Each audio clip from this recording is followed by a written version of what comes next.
Judgment is coming. All will be there. Don't forget that. I love that verse.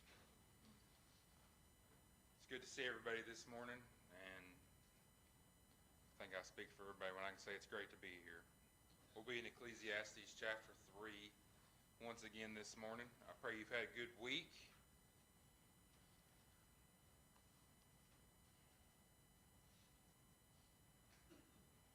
Ecclesiastes chapter 3, we're going to read these 3 verses, we're going to read these 8 verses, the same 8 we've been reading, and we're going to kind of go through a process of seasoning this morning. We may not even come back to these verses this morning. This week, trying to get settled on a lesson here, trying to be patient, and then you spend 3 or 4 days really trying to make something happen, and God changes it on you on Sunday morning, so you go with the flow. So that's what we're going to do today. So let's read these 8 verses, and then we'll just talk a little bit before we get into some other verses here. It says, "To everything there is a season, and a time to every purpose under the heaven. There's a time to be born and a time to die, a time to plant and a time to pluck up that which is planted, a time to kill and a time to heal, a time to break down and a time to build up, a time to weep and a time to laugh, a time to mourn and a time to dance, a time to cast away stones and a time to gather stones together, a time to embrace and a time to refrain from embracing, a time to get and a time to lose, a time to keep, a time to cast away, a time to rend and a time to sow, a time to keep silence and a time to speak, a time to love and a time to hate, a time of war and a time of peace." So we look at these 8 verses, and I cannot help but just focus on verse 1 every time I read them. We see these things in life, and we go through them. We often ask ourselves why. And verse 1 explains that. Everything there is a season and a time to every purpose under heaven. So I want to talk a little bit about seasons and age this morning before we start here. And when I mention the word age this morning, I'm going to give a disclaimer. I mean physically your age, and I mean spiritually your age. So you decipher which one you want to apply. I'd ask you to remember verse 1 every time we read these. And I want us, the first lesson, I might repeat some of that, but this is going to be a review, and then I want us to think about how we grow and mature through life. I want us to think about how we grow and mature physically and spiritually. We all grow at different rates, right? Spiritually, we mature faster. Others mature faster. Some of that probably depends on our surrounding. God grows some faster. Some are planted in different ground. We know that. But let's remember verse 1 every time we open this, or every time we go through something in life. Let's remember there's a purpose to it. There's a purpose each and every day for each and every moment. And the purpose is we're growing and we're serving God better, no matter what the season is. You have no control over the season, but you do have control on how you act in that season. So we are to be seasoned. As we get older, things on the outside change. Wrinkles, extra skin, hair leaves us or turns colors, getting hair in weird places. That's something that happens with time, right? Driving down the road and it's like something's itching. Where'd that come from? That's part of getting older. That didn't used to be there. Maybe we move a little slower today than we did a few years ago. And so that's life. That's the natural process. The difference is this. Physically, as we get older,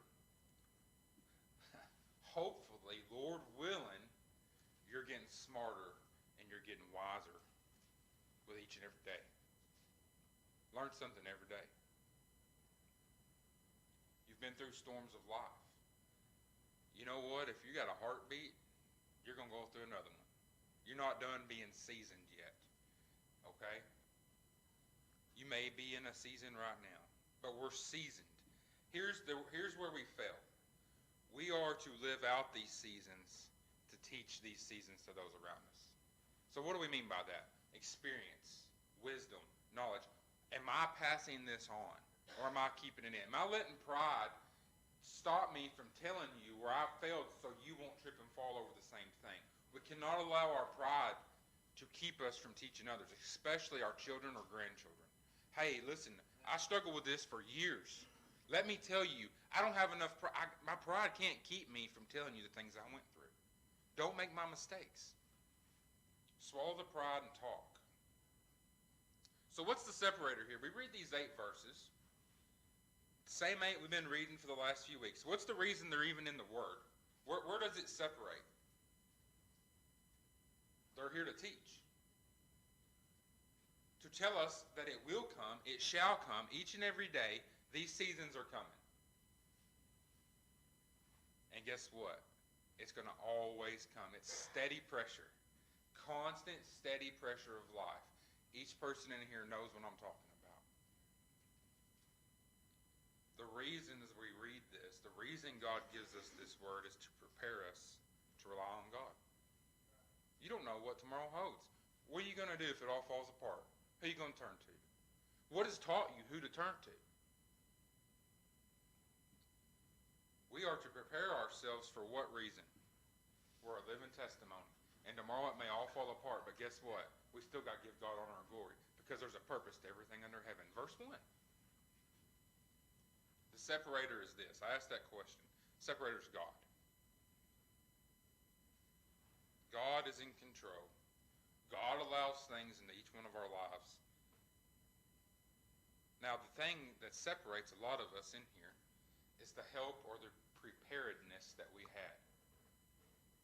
We are all planted, grew, or matured in different areas. We could talk about churches with that. We could talk about families, our raising, the school, whatever the case may be.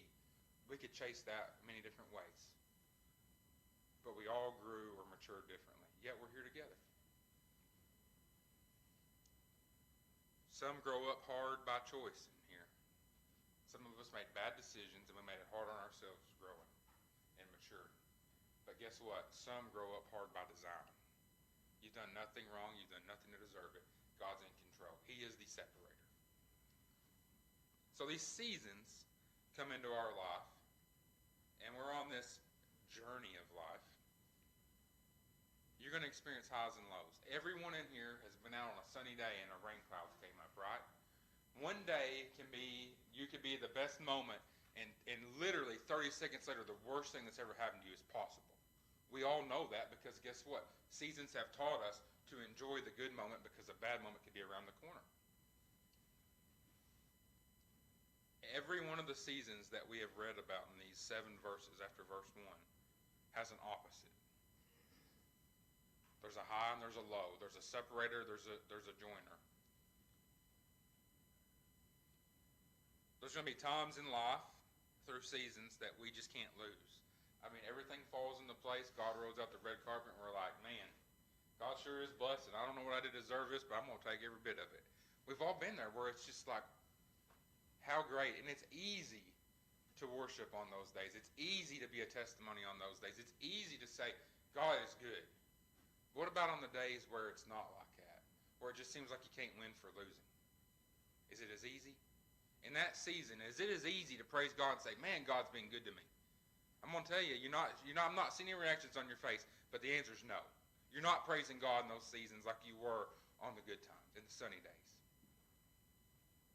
There's going to be times in life where you get knocked down to the mat, you're up against something bigger, and you have no strength. Where do I go from here, Lord? What do I do? How do I handle this? Everything's falling apart. I don't even have a desire to live. Where do I go from here? Yesterday, everything was great. A year ago, everything was great. My, how things have changed.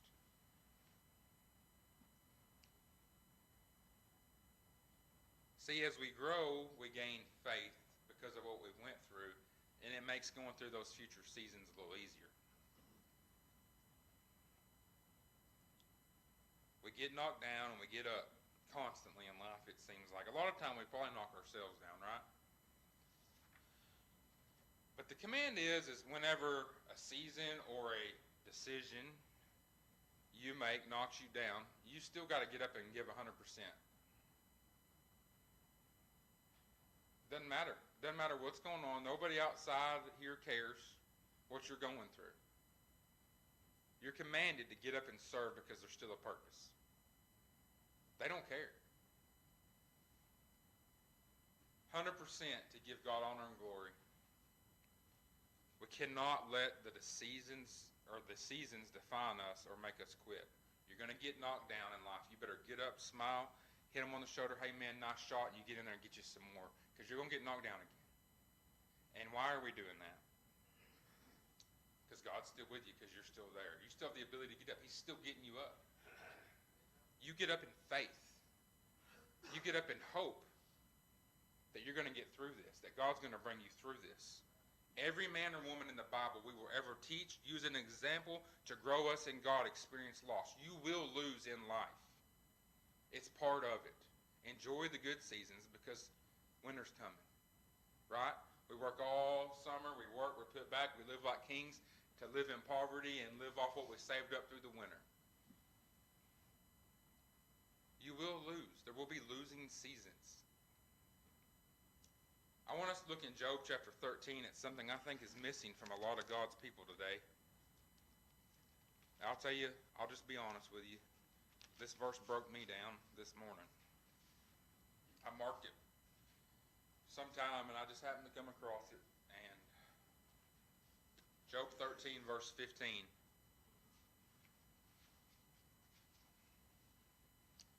It says, though he slay me, yet will I trust in him. But I will maintain my own ways before him. I'm going to read it again. This is Job talking about God. Though he slay me, yet will I trust in him. But I will maintain mine own ways before him. When God gave Satan free rein to attack Job, God gave him permission. He has bulls. He's sitting in ashes. You probably wouldn't even recognize him. He's oozing. Lost his family. Lost everything he had. None of us have had a day like that. And then we see a precious confession. Even if it kills me, I'm going to keep serving God. On a bad day, in a bad season, who in here could utter that? Precious. I will trust in God.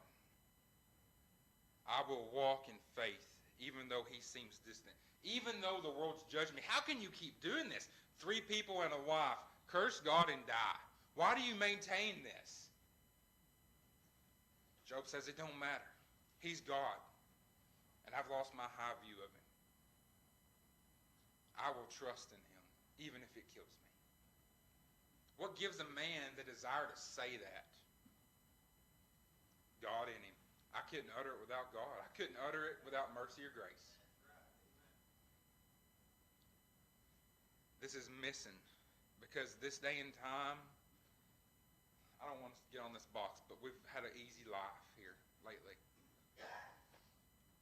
We're a little entitled. We want an instant reward. We want instant gratification from God. God, look, I'm going to church. God, look, I'm doing this. Reward me. Give me. Come close. Where are you at? Why are you?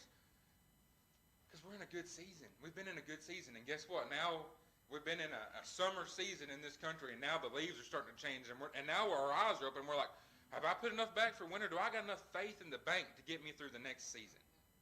That's where we're at.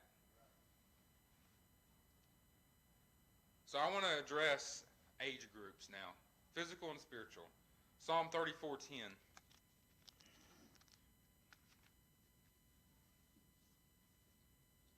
So you may be sitting here and you're older and spiritually you just feel distant from God, or you're sitting here and you're younger and you're still growing and you're like, how do I get to where Job is? How do I get to where I can say that no matter what's going on, what loss, the things I thought were important, when all that leaves me, how do I get to where I can serve God better?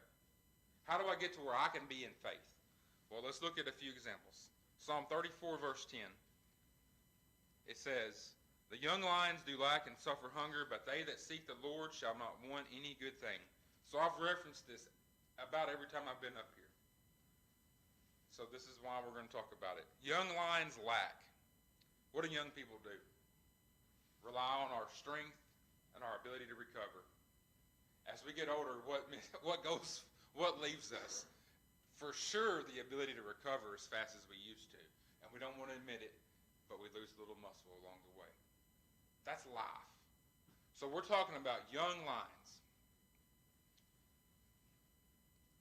Youth rely on their zeal, their physical ability, their energy, their speed.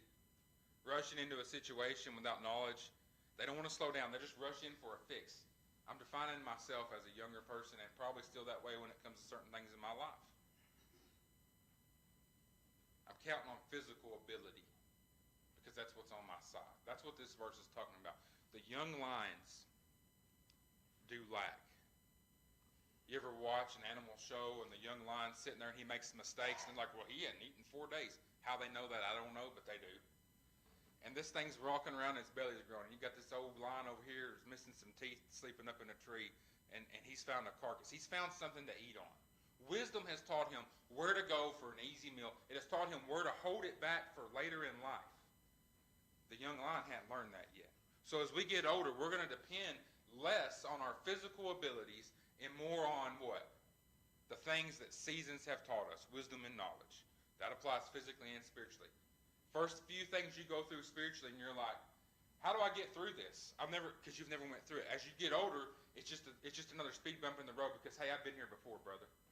God's going to get me through it again. That's the difference. That's the difference in the young lion and the old lion. The point of this verse is to say as we grow, we're going to depend on our physical ability less and less in life. For 2 reasons. Number 1, it's going to leave you eventually. But number 2, you've learned, ouch, that hurts, I won't do it again. Hopefully. Not everybody learns that. As young lions, when we're younger, we seem to think we have this mental power. We can choose not to feel at times. We choose to turn things off. That will leave you as you get older, I promise. Emotions will eventually set in life. You will feel.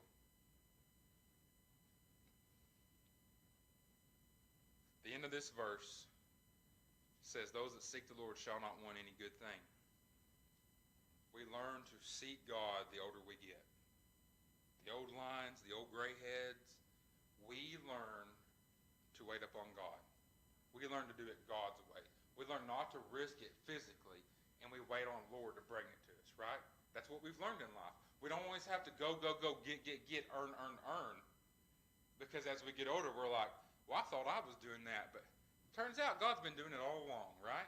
That life has taught us that. Seasons have taught us that. So we've addressed the youth in the audience. Seasons teach us to seek God first, His will as we get older. And seasons have really taught us just to be patient and let it play out, haven't they? I mean, if nothing else in life, we learn, I don't have to rush in and take control of this. God's in control. I'm going to step back and I'm just going to let it play. But could you have done that 20 years ago? Probably not.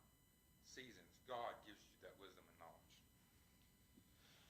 So let's turn to Isaiah chapter 40 real quick. I got to hasten through some of these. Isaiah 40, verse 30.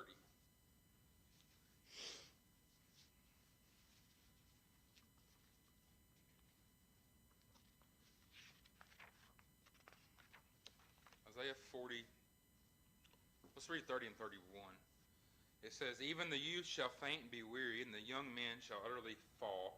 But they that wait upon the Lord shall renew their strength. They shall mount up with wings as eagles. They shall run and not be weary, and they shall walk and not faint. Even the youth shall faint and be weary, but they that wait upon the Lord shall renew their strength. It's hard to imagine. I had boys that age 2 to 3, they just go all day unless you tell them not to. We watch the young girls in our church run around. They got energy, and they don't even know they're tired sometimes. I remember, hey, it's time for a nap, or it's time for bed. I'm not tired. It's time. If you get them still for 2 or 3 minutes, they were out for the night. But they didn't realize they were tired. They didn't realize they were weary. When you're young, spiritually, when you're young physically, you don't realize the things you're lacking because you're headstrong and you're strong, and you're going to go through it. You're a young lion. So we don't realize we're tired sometimes. We don't realize as young spiritual or physical children of God the dangers we're in at times. The young lion risking his body, a broken leg would be death, doesn't realize the risk he's taking. As older men and women, as older brethren, it is our responsibility to explain to the young lions, to the youth in our life, the risk they are taking. Listen, let me tell you what I've done and how God saved me from it, and I could have been over there, but he's brought me here. It is our responsibility. You are taking a risk. This decision is important. You need me to explain this to you. Somebody's got to teach them. They don't realize they're weary. They don't realize they're tired. They don't realize they need a break. They don't realize the danger they're in. That each and every action has a reaction, right? Sometimes we don't see it because we get so focused in on we're hungry and I want that, we don't realize the risk we're taking.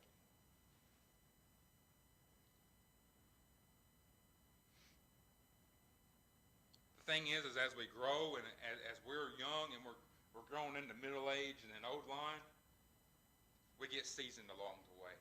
And we don't forget the close calls. We don't forget the things that we had been brought through, right? And if I can tell that to someone else and they don't have to take that risk, why wouldn't I?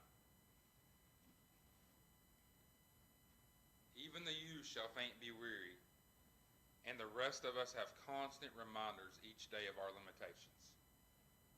Physical limitations. Let's talk about physical limitations. There's certain things you physically cannot do by yourself. I learned yesterday moving a double fridge outside that it was hard by myself. I mean, it hit me like a freight train in the shoulder and knocked me down. I'm not as young as I used to be. That bothers me. Spiritual limitations now. Got a lost child over here. I can do nothing for it but beg God's mercy. I am limited because I couldn't even do it for myself. There's physical and spiritual limitations. You're going to hit a brick wall in life where you're used to being able to power through it, and you're dependent on something that's going to leave you. God expects you to grow spiritually because guess what? As your physical ability leaves you, you're going to lean more on that spiritual strength. I promise. Physical limitations. If I have 1 cup of coffee, you probably don't want to talk to me. After 2, we can be friends. I physically have a limitation of needing coffee in the morning. That's nourishment, guys. We need nourishment. We need something to encourage us. You ever go to work, get up late or whatever, you had a rough night, and you're like, man, I forgot to study this morning. I'd be willing to bet that day didn't feel right. I'd almost be willing to bet it didn't go right because you didn't get nourishment that morning.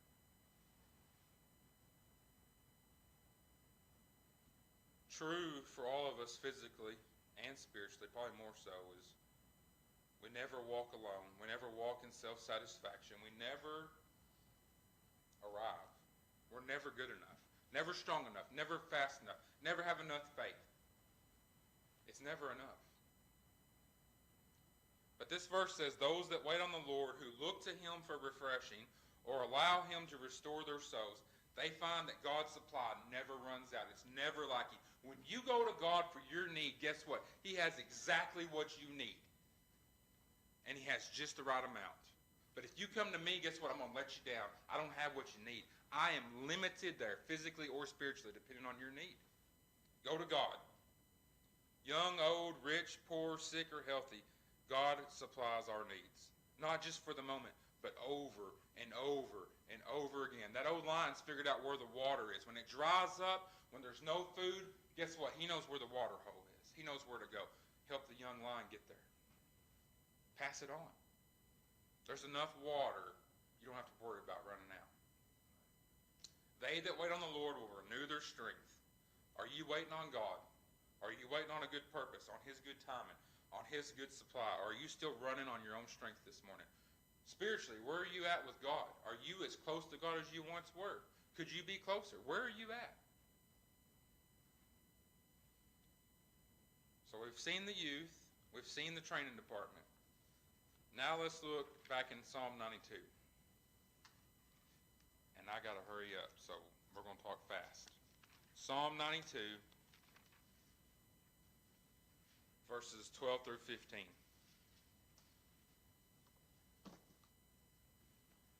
I'm going to go ahead and read it. Psalm 92, 12 through 15. It says, the heading says, the righteous shall flourish. It says, the righteous shall flourish like the palm tree. He shall grow like a cedar in Lebanon. Those that be planted in the house of the Lord shall flourish in the courts of our God. They shall still bring forth fruit in old age. They shall be fat and flourishing, to show that the Lord is upright. He is my rock, and there is no unrighteousness in him. So the next time you call me fat, I'm just going to tell you I'm flourishing, first of all. That's what I'm getting out of this verse right here. Call me whatever you want, but I'm just doing good. What was that? So those that be planted in the house of the Lord shall still bring forth fruit in old age, is what I'm seeing here.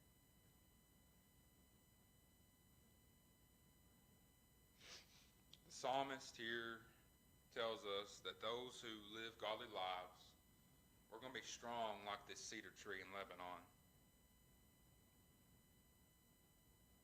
We like to think of ourselves as strong enough to handle whatever comes our way in life. Well, I've been through this before, I'm seasoned. I can handle this. And then eventually we find out we've taken on too much or we're unable to handle this. But we'd all like to think of ourselves as strong. It's clear in this scripture that this is not talking about our physical body. It does talk about our physical strength declining us. Because he goes on to tell us that in old age, the godly will continue to grow and flourish, living fruitful lives. So as we've grown older, however old you are applies to you. Are you serving God better with age? Or are you just holding steady? Because what I'm seeing here is you're supposed to get better each and every day. You may not, you plant fruit trees or whatever. They may, as they get older, they may not produce as much fruit, but the fruit's usually better, right? The reality, of course, for all of us is that we grow old physically and we grow weaker physically. It's coming. The psalmist isn't denying that. He speaks here of the health which matters most, your spiritual condition. We can be in the height of our physical strength. You can be as strong and as fast as anyone on earth, and you can be dead on the inside. Change starts on the inside. We know that. A person can find themselves in terrible physical shape and thriving within. We grow in seasons. You go look at a tree. I grew up around trees all my life. I can look at a tree and tell you it's been through storms. I can look up at it, but when I cut it, I can see its rings. I can tell you what that tree's been through based off just looking at it. Wind, dry years, drought, water. We got to grow in the seasons. That tree's still alive. It grew and it made it through every one of those seasons. That's our responsibility. So what makes the difference? This cedar-like soul is planted in the house of the Lord. We're going to God for nourishment. We feel the physical effects and limitation as we grow older each and every day. And do not convince yourself that you're not useful anymore. Just because you don't do things the same or the productivity's slidden off just a little bit, God still needs you.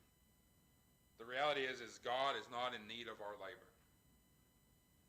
It's His. He does delight in the worship and the gratitude and the submission as we get older. And we're teaching the young lions how to make it through the seasons. That's the responsibility as we get older. We're leaving something behind. We're passing it along. You may never live long enough to see that young lion grow into an old one, but he'll never forget what you taught him, I promise. I remember that from being young. The fruit you can bear on a hospital bed, racked in pain, and yet be a testimony. Because you are spiritually strong. Physically, maybe not as much, but spiritually, You're a seasoned warrior. The character and the moral and the witness is on the inside. It grows on the inside, and it comes out as a testimony on the outside. That's what we're called to do. Be a testimony. Pass it along. You're going to get beat up, and you're going to lose, and people are going to watch, and they're going to wait for you to fall. They're going to laugh. They're going to clap. They're going to kick you while you're down. You're going to experience that loss. Every person, every guy I'm thinking of in my mind in the New Testament had that happen. You get up and you serve still the next day. There's going to be good seasons and bad seasons. There's going to be droughts. There's going to be rough times coming. God still expects us to serve. Grow spiritually if you can't grow physically with God. So I'm going to quit there, and we'll get into Ecclesiastes next week, Lord willing. So we'll dismiss into prayer. Brother Steve.